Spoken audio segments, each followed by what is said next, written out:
Back on the Chad Hasty Show, News Talk KFYO. Joining us on the phones right now, always a pleasure to visit with our next guest, the Principal Deputy Communications Director for Trump 2020, Erin Perrine, joining us. Erin, good morning. How are you today?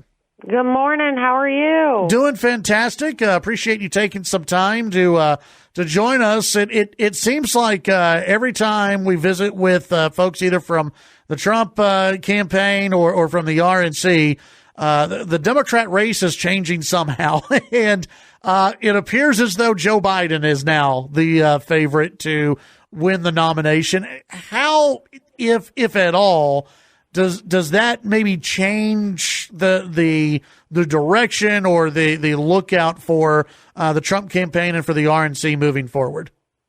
Well, it's never mattered to us which Democrat came out of their primary process because the Bernie Sanders wing of the party, the socialist big government takeover portion of the party, is now dictating the policies that had to be adhered to by any of the Democrat candidates. You saw it early on when they had, 15 people on the debate stage, and they would all raise their hands about offering free health care, taxpayer-funded health care to illegal immigrants. When they talk about some form of government takeover of health care across the country, it doesn't matter who the nominee is. When we compare those big government policies to the smaller government portion of what President Trump has put out, the success of the Trump administration, it's never mattered which flawed candidate made it out of the primary process.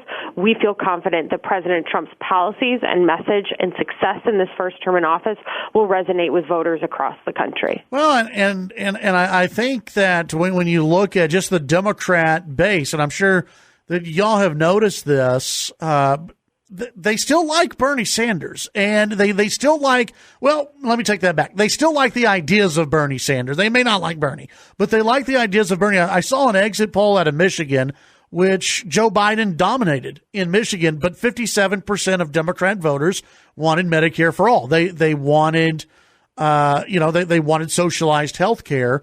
Do you think that this push from the base even is going to push Biden further and further and further to the left?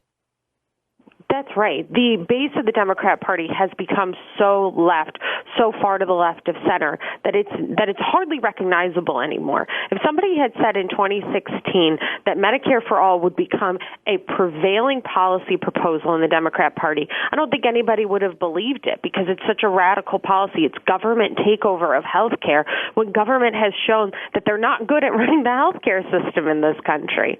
So when we look at it, it doesn't matter whose policies they are. There is no moderate that's going to come out of these Democrat primaries. There is no moderate when it comes to choices like things like the Second Amendment. Joe Biden has made it very clear that he believes in mandatory confiscation of firearms. That's not a pro-America approach. Those are policies that are espoused by the far left of this country and certainly not the moderate lane of any party that exists. So for us, we will continue to highlight the great work of President Trump, his work to protect the Second Amendment, to protect American people, and to give us a better future. What do you say to those? And I remember when we dealt with the Ebola scare, we dealt with the Zika scare, we dealt with swine flu, and normally the American people sort of came together, right? You would see the left and the right come together and say, guess what? We have got smart people in this country. We're going to be able to handle this. It seems like, and I think it just is, that the Democrats are using this to punish the president, coronavirus, that the president has fallen down on the job. The president is not able to handle this. They are completely making this out to be political warfare dealing with a virus, aren't they?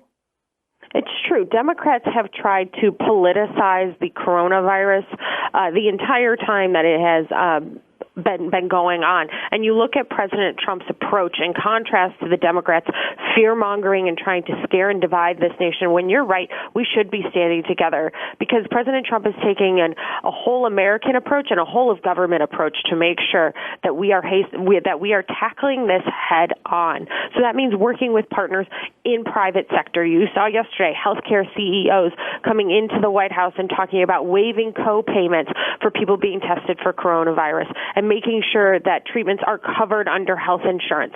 These are things that President Trump has fought to make sure get across the finish line to help the American people. You're seeing him step up with an economic policy, one that will help boost the economy, a fundamentally incredibly strong economy during some tougher times at this point. And you see Democrats on the other side who are just saying, that's not how we want to do it, so it's wrong. That's not how negotiations work. It's not an all or nothing approach to put America first. They have to come to the negotiating table with a president whose sole focus is the safety and health of the American people. Democrats should want that. They should be excited to see that leadership in the White House. Instead, they are still hung up on the fact that it is President Donald Trump instead of putting America first like the president does. Do you think that, and how long does this have to continue, the coronavirus and the freak out, before it has a real impact, you think, on the race? Or do you think it already has? I think for the Democrats, they want to try and make this a political issue when it shouldn't be one. We are talking about an America First approach to making sure that people have access to the care and that the economy continues to move and work for the American people. Democrats will try and politicize this and point fingers and not step up with real solutions to try and stave off the coronavirus from spreading across the country. President Trump took bold, decisive action to make sure that the American people were as protected as possible from the spread of this virus. You saw it with him shutting down incoming flights from China. You've seen those bold actions really help try to stem the tide of this. Democrats have got to get over it a little bit, have to get over the politics that they want to play and put America first.